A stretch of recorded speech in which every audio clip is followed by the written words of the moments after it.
Hall of Fame quarterback Steve Young spoke the truth about Baltimore Ravens quarterback Lamar Jackson. We talk about that and so much more coming up next year on Locked On Ravens.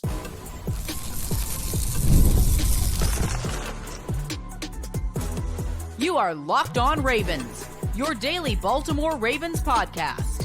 Part of the Locked On Podcast Network, your team every day. Welcome into another edition of Locked On Ravens, your daily Baltimore Ravens podcast. I'm your host, Kevin Oestreicher of Ravens Wire, here with you on the Locked On Podcast Network, your team every day. Thank you so much for being here on this bonus edition of Locked On Ravens, making us your first listen each and every day. Our friend available on all podcasting platforms. That includes in video form on YouTube and audio form wherever you get your shows. We are here for you 5 days per week. So we have daily Ravens coverage and content for you Monday through Friday, plus, of course, bonus episodes like this one today and the one yesterday as well. Double bonus episode weekend here on Locked On Ravens. We got news, analysis, updates, the whole 9 yards, even in the low periods of the offseason. So I know mandatory minicamp officially over. We talked about that a bit yesterday, and we'll talk about that a bit tomorrow with some studs and duds from minicamp. But today we're going to be talking about Steve Young. He had said some stuff about Lamar Jackson earlier in the week, and we just didn't have a chance to really do a deep dive on it because we were talking about minicamp and all the updates that happened day after day. So that's what we're going to be doing here today on Locked On Ravens, talking about what Steve Young had to say. We'll go into a general overview of that in the first part of the show and then talk about a couple of different points he made in a little more detail in the second and third part, such as how the Ravens slowed Lamar's career to this point and Lamar's arc in general, talent around him. So a lot to unpack here with Steve Young, but a lot of interesting conversation. And I thought, well, look, we're going to talk about it. When are we going to talk about it? Let's talk about it now. So in terms of Steve Young, he went on the This Is Football podcast with Kevin Clark. So shout out to Kevin Clark for the interview here. And it was 3 great minutes of conversation about Lamar Jackson, the quarterback position in general as well, with all these new rules, protecting quarterbacks and everything of that nature. But some of the stuff that Steve Young had to say about Lamar, first of all, he said, quote, "The arc of his career has been slowed by Baltimore's fanaticism with the run. They've come out of that trance." Essentially called the trance for Baltimore the year of the transition this year, or this past year, I guess, in 2023 with Todd Monken. And again, transitioning, as Steve Young said, from, the run heavy stuff, which again, they didn't transfer away from that, but it was about getting the passing game more involved. So we'll talk about that a little bit more in further detail. But he also said that surround Lamar with the talent that Brock Purdy has. And he is, looked at in a vein of, okay, is he one of the greatest to ever play the game? He said he's a player that has the potential to be as great as anyone we've ever seen play. Talked a lot about how Baltimore needs a little more at wide receiver. Also said Baltimore needs some more at tight end. So obviously, I think we can all sit here and say they have quite a bit at tight end. I don't think they need another one. Mark Andrews is there. Isaiah Likely is obviously there as well. So there's our 2 tight ends. And obviously Charlie Kohler, who we talked about, is maybe a guy who could contribute a little bit more as that third tight end, making an impact as well. And obviously what Young was trying to say, he wants to just make people understand the way that, Lamar plays the game and everything that's going on. He is such a unique player. And in Steve Young's mind, if everything goes right for him, he does have this potential. Again, he said, quote, to be as great as anyone we've ever seen play. So, Steve Young isn't saying he's there right now. He made it clear that, again, if everything happens here, but there is so much confidence. And Steve Young has always been in Lamar's corner. This is nothing new from Steve Young here. He has been of the notion, you go back a couple of years now, Steve Young had talked about how they need to move away from this whole run. And he mentioned that Lamar is he's wanted his career to go a certain way in terms of, like being a passer, and he's tried to steer his career in a certain direction. I think that to an extent that is true, where we have heard Lamar be very vocal about being a quarterback. And what I mean by that is Lamar's been very vocal about saying he would prefer to throw more than run. And, he's a quarterback this and everything along those lines. And, we've seen examples in games where it feels like, and it goes both ways, it's not just the one, about Lamar, throwing the ball when there's an open running lane. He'll run the ball when there's an open throwing lane. I mean, it goes back and forth, but Lamar is a quarterback. I mean, yes, I agree. He is a quarterback. He can throw the football very effectively, and more people should respect that, at least more than people do right now, right? Obviously, I respect that. A lot of Ravens fans respect that. A lot of national people respect it too, but there is still that, those college narratives of, oh, he can't throw and which just is not true at all. So to me, I feel like Steve Young did have a point where he said Lamar's trying to steer his career in a certain direction, or he has, and tried to kind of guide it. I guess guide is the better word, but it's been vocal for Lamar over the past, I don't even know how far you want to go back. I mean, obviously he's been very vocal about him being quarterback forever because he is one, but it's those tired narratives that continue to pop up. And that is unfortunate because Lamar has grown. I mean, yes, was he raw as a passer coming out of college? Yeah, he was. But you know what? He's grown in the NFL. This is his 7th year in the league. And so, again, those tired narratives should be just retired at this point. But that's kind of going off topic a tad here, kind of snapping it back. The point is very interesting. And we'll talk about this a little more in detail in the second part of the show in terms of the arc of his career has been slowed by Baltimore, what they've been trying to do with him and how they've been utilizing him. Because, look, you can argue with, okay, but he's won 2 MVPs and this, that, and the other. But it kind of goes hand in hand with, okay, what have they given Lamar? And that goes, with the Brock Purdy situation and how much talent Brock has. And there are multiple layers to that as well. I don't want to just make it sound like, just give him what Brock Purdy has. It goes a little deeper than that. So we'll talk about that in the final part or I guess in the second part of the show about that. But to me, Lamar's a player that, is he the best quarterback in the league right now? I think everybody has Mahomes at 1, and then some level of Lamar, Burrow, Allen at 2, 3, 4. We've had a lot of conversations about quarterback rankings. I mean, some people have Lamar at 2, Burrow 3, Allen 4. Some people have Allen at 2, Lamar 3, Burrow 4. Some people have Lamar at 4. Lamar is higher than 4, by the way, in my rankings. He's higher than 3 to me. I think he's the second best quarterback right now, just based off of everything combined. But again, it's refreshing to hear these types of things from one. Steve Young is very respected in the NFL world, in the football world. He was a heck of a quarterback and talked about, he and Lamar have, they're not the exact same play style, but it is very similar in terms of, running quarterbacks and that type of deal where that was, Steve Young was kind of like the breakthrough guy. Right? Young was so dominant during his day. And we know that, Mike Vick was dominant in his prime. Lamar has been dominant. And you see different iterations, but Steve Young's always been in Lamar's corner. He's always been backing up Lamar. We've come on this show a ton and talked about all the negative attention Lamar is getting for no reason and this, that, and the other. This was a nice change of pace to talk about, what? These are talking points we can talk about. And it's not about, a guy is being, this, all these narratives being made about Lamar. Still things are, it's talking points, but it's in a more positive light. So I'm appreciative of that and glad Steve Young's been in Lamar's corner for all this time now. Coming up, though, we'll be talking about some of these points more in detail. Again, talking about the Ravens have slowed Lamar's career to this point. So be sure to stay tuned. Plenty to talk about here on the show.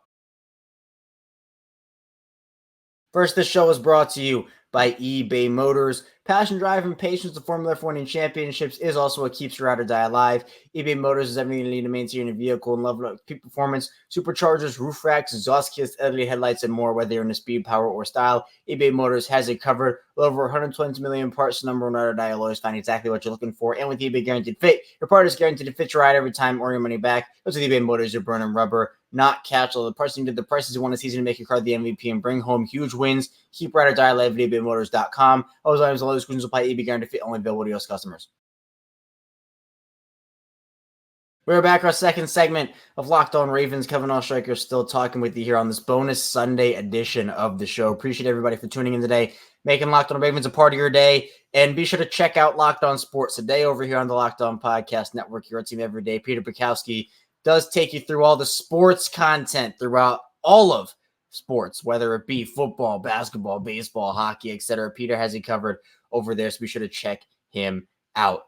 Now let's continue talking about what Steve Young had to say, and let's dive a little bit more into the fact of Steve Young saying to this point, the arc of his career has been slowed by Baltimore's fanaticism with the run. They've come out of that trance and essentially labeled last year as a bit of the transition year. And so again, when Steve Young said transition year, I think a lot of people look on what Baltimore did last season and say, what do you mean? They were first in rushing attempts and 30th in passing attempts. How can you say that was a transition year away from the run? Well, I think what Steve Young is saying there is it was a transition from Greg Roman to Todd Monken, and that transition in itself is transitioning away from just the pure ground and pound style. Todd Monken as an offensive coordinator is very adaptable. We've had this conversation, even from like the first day he was hired. He is a very adaptable coordinator where he has run heavy offenses. He has run pass heavy offenses. He's had success with that. He adapts to the personnel and the style and the scheme that was previously there. And then he obviously brings in his own thing and is able to kind of adjust and adapt. So when you come to Baltimore, this is a run first team. They should not run away from their identity, much like they did in the AFC Championship game. It shouldn't. It shouldn't be that way. Todd Monken saw the personnel, for example, Patrick Ricard in that personnel group, and found a way to utilize them in an effective way. But what we saw was more creativity in the passing game. We saw guys get utilized a bit more, and that was a start. Now, in year 2 of Todd Monken's offense, a lot more is going to be expected of him and getting guys involved and hopefully just a more balanced system overall. But that doesn't mean that all of a sudden Baltimore is going to be like a 50-50 run-pass team, or they're going to all of a sudden be an air raid offense or something. This is still going to be a run-first team through and through, as they should be. But the key here is that transition from Greg Roman to Todd Monken, and hopefully we can see a little bit more of that in year 2 of the Todd Monken offense. But in terms of the arc of his career being slowed in the talent level that's been put around Lamar over the course of his career so far, there are two different. So let's break down both those points separately. First part, arc of his career being slowed by the fanaticism with the run. I think that yes, they should have been throwing the ball a bit more, in my opinion, but it just depends what year you're talking about, because in 2019 and, all these earlier years for Lamar's rookie season, the second half of that 2018 season, when Greg Roman came in there that first year in 2019, it was a lot of 3 tight end sets, working play action off of that, and it worked. But then I just think it stopped, and the offense stopped evolving, and that to me was kind of like the detriment of, okay, there was so much great groundwork laid down in 2019 where we saw Greg Roman do a lot of creative things and the run game was working. And obviously, they still didn't throw a ton. I don't have the stats in front of me right now, but it still just felt like that was the year. And then things just stopped. Seemed like they couldn't find an identity too, where it felt like they tried to expand and they failed at it. I'll never forget that 2020 season where they tried to be, not an air raid offense. I don't think he got that extreme, but they essentially tried to work in more passing concepts and figure things out, and they moved away from the run, and it wasn't working. An offense that was historic in 2019, rushing wise, multiple franchise records broken, multiple league records broken, right? We heard, and we're going to hear forever how historic that offense was on the ground. All of a sudden, 6 months later, didn't have an identity at the beginning of that year. And I was shocked, because while you can try to work more things in, and you can try to become a more balanced unit if you want to, or try to establish your passing game more, Baltimore was almost malpractice in terms of why they weren't leaning into their identity. I think they wanted to prove a point. I think it backfired on them, and it led to a lot of offensive inconsistency in the first half of 2020. Now, fast forward to the last 4 or 5 games, month and a half of 2020, they leaned back into it, and guess what happened? They had 200 yards on the ground 4 games straight or something. It was unbelievable. Their run game, and I'm like, hey, look, a historic rushing offense last year somehow was still really good the next season. Funny how that works. So it felt like they were trying to do stuff and it wasn't working. And it felt like after 2019, they were a run first team that should have been their identity, but they were trying to feed into something else. in that 2020 season, it was like, okay, what are we doing here? Of course you want to expand multiple aspects of your offense. Of course you want to get a lot more things going than just what worked last year. But it felt like they tried all the wrong things, and it backfired. And it's unfortunate because now, when you talk about a trance, part of that with Steve Young is probably they held on to Greg Roman for a little too long. I think that he should have been let go the year before he did. And I was pretty vocal about that leading up to it. But, we know that this Ravens team is loyal and sometimes loyal to a fault, where you can even talk about, Steve Saunders and that whole situation. I thought that they held on to him for a little too long as well. But, this organization sticks by their guys through and through. And for the most part, that is a very redeeming quality, a very good quality for an organization to have. But in other situations, it felt like in all the conversations we had on this show leading up to Greg Roman's departure, it was every year, and this still rings true today, I still say this line, but every year you waste of Lamar Jackson's prime, or you waste of Lamar Jackson, it's another year that you're not going to have him in the future. And so it felt like Lamar had done all the evolving he could under Greg Roman, probably 2 years before Roman got let go.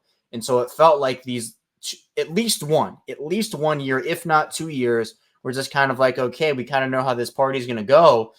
Where is the next step? Because I think everybody knows Lamar's ceiling is much higher than it is right now. It was much higher than it is then. But it felt like the ceiling was reached. And that's the unfortunate part of the whole situation, because it's not even so much about, they were so obsessed with the run and everything. I think it was more so they kept Greg Roman around, and that run system, the welcome was worn out, right? It was. And so Greg Roman's in LA now with Justin Herbert. Obviously, with Justin Herbert, that is going to be a pass-first offense. Their running game with JK and Gus, you can still use those guys, but it's going to be about Justin Herbert. And it should have been more about Lamar Jackson. And it felt like, the growth stopped. And I always wonder what would have happened if there was more growth after 2019, where it just didn't feel like things stopped. The gears grounded to a halt. And could it have been Super Bowls? Could it have been this? Could it have been that? But unfortunately, the evolution stopped, and that's why Roman had to go, and Baltimore kept him around, and now we're here. Coming up, though, in the final part of the show, we'll talk about the talent Lamar has had, his arc, and more. Stay tuned. Plenty to talk about in this bonus episode of Locked On Ravens.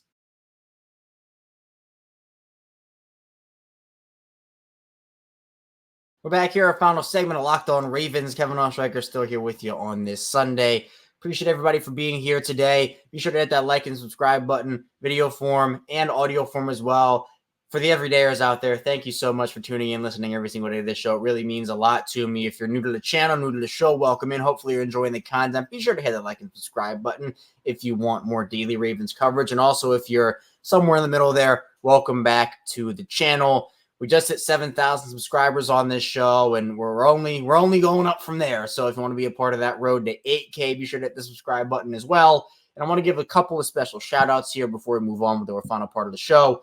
First of all, happy Father's Day to everybody out there. And I want to give a special happy Father's Day shout-out to my dad, who, his support has been incredible for me throughout, my life, not just this journey, but my life in general. So major shout-out to my dad, and thank you, Dad, for everything. I love you. And then happy birthday to my brother. So special June 16th today, Father's Day and my brother's birthday. So they're celebrating right now, and it's going to be really fun to celebrate with them. And I'm excited. So shout out to my brother for his birthday. Happy birthday, Zachary. I love you as well. So a couple shout outs there. Let's get back into Lamar and his arc.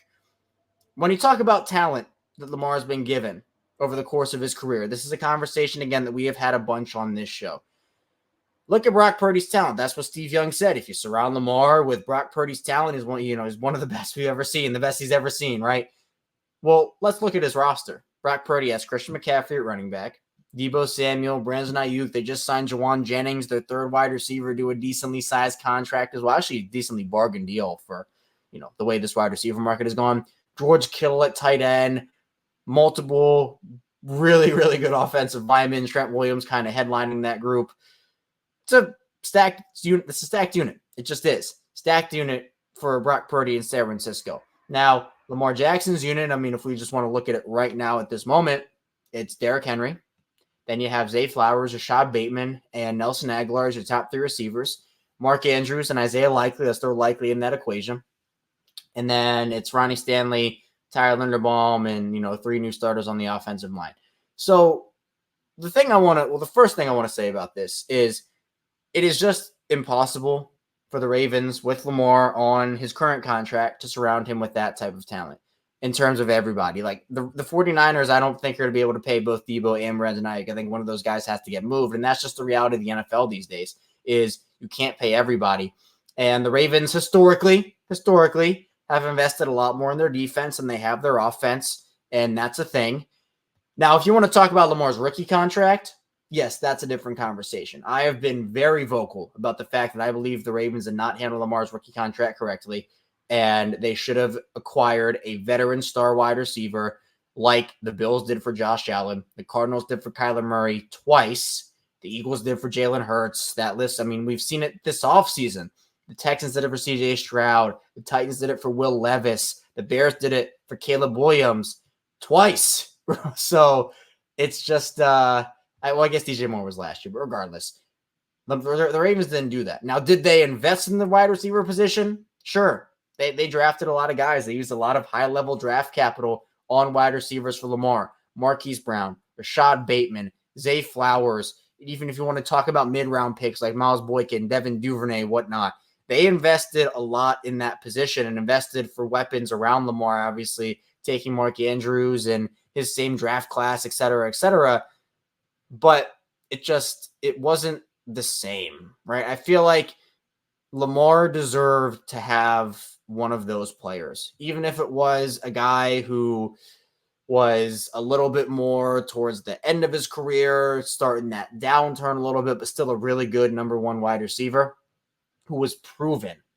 That to me, I think would have helped Lamar a lot over the course of his rookie deal because you can do it if you want to, but the Ravens already have so much invested elsewhere that look, it's tough to do something like that. Is it impossible to do it with Lamar on his rookie on his rookie deal? Obviously it's not, but is it impossible to do it with Lamar on that big contract? No, it's not impossible. Technically they could still do it if they wanted to, but they would have to go, a lot of different ways. But part of that, and I think this goes into what we were talking about earlier in the second part of the show, receivers just didn't want to come play in Baltimore. And honestly, there's still a conversation of if they do. Like, for example, Stephon Diggs, right?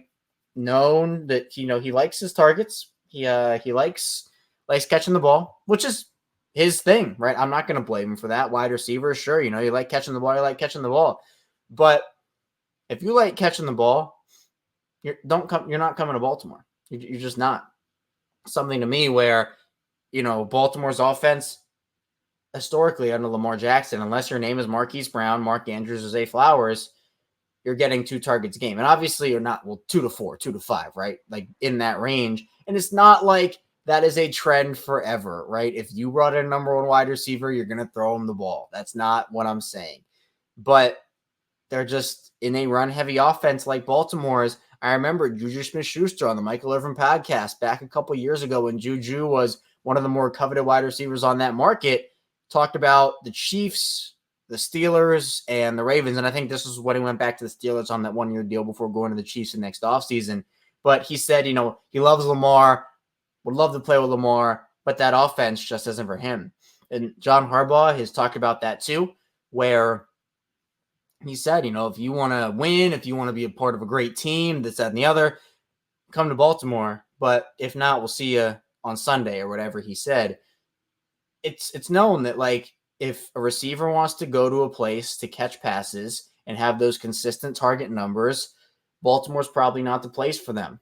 And I think that has played a part in Lamar not getting a vet wide receiver who is already proven, because you're going to have to throw the ball to that guy a lot in order to keep him happy for the most part, right? You can't give a Stephon Diggs 2 targets a game and expect him to say, oh, okay, this is cool. It's going to tank his value. So when you're talking about wide receivers, they've invested it in terms of the first-round picks and doing that whole thing because you get a wide receiver on a rookie deal for 4 or 5 years, whatever it may be, with the 5th-year option, and you can kind of go from there. The other thing is that with Marquise Brown, it always just seems inevitable the Ravens weren't going to pay him what he wanted, right? Because, and obviously he didn't really get a ton from Kansas City this offseason, but it's like, would it be a worthwhile investment for Baltimore under their current offense, or at least let's just go back to Greg Roman and the Greg Roman's offense? Is it a worthy investment for the Ravens to spend 15 plus per season, 20 plus per season in the $1 million range of getting a wide receiver on a deal there? Felt like that was kind of a waste of resources, because it's like, all right, well, it's great to have a wide receiver in a contract, but are you going to use them that often? So when you talk about Zay, and he'll be coming up for an extension. I mean, that 5th-year option is probably getting picked up. I'll spoil it now, but when that extension ends up getting signed, and hopefully that is the case for Zay, if everything goes according to plan here, it's going to be a big contract. And by that point, you have to make that a worthwhile investment to where you are going to use Zay Flowers to the point where that contract is worth it. If it is not, why would you not use Zay? But it's just the way the offense was under Greg Roman. It's like, okay, why aren't you utilizing these guys more? So the arc of Lamar's career, obviously, he's been very successful in the offenses he's been in. But I just feel like there was always more for Lamar, right? There was always more that everybody envisioned. And hopefully Todd Monken can unlock that.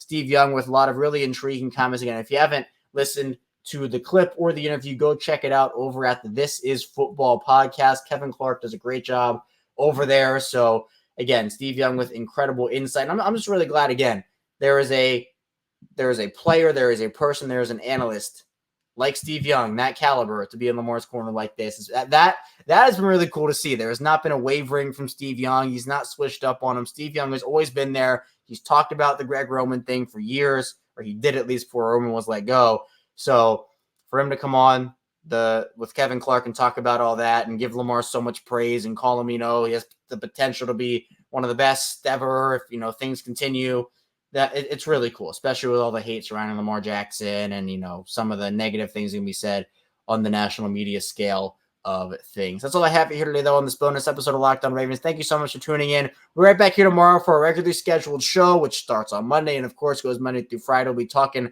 studs and duds from mandatory minicamp to wrap that up. So be sure to subscribe, follow along, video form, audio form, and I'll see you right back here tomorrow on Locked On Ravens.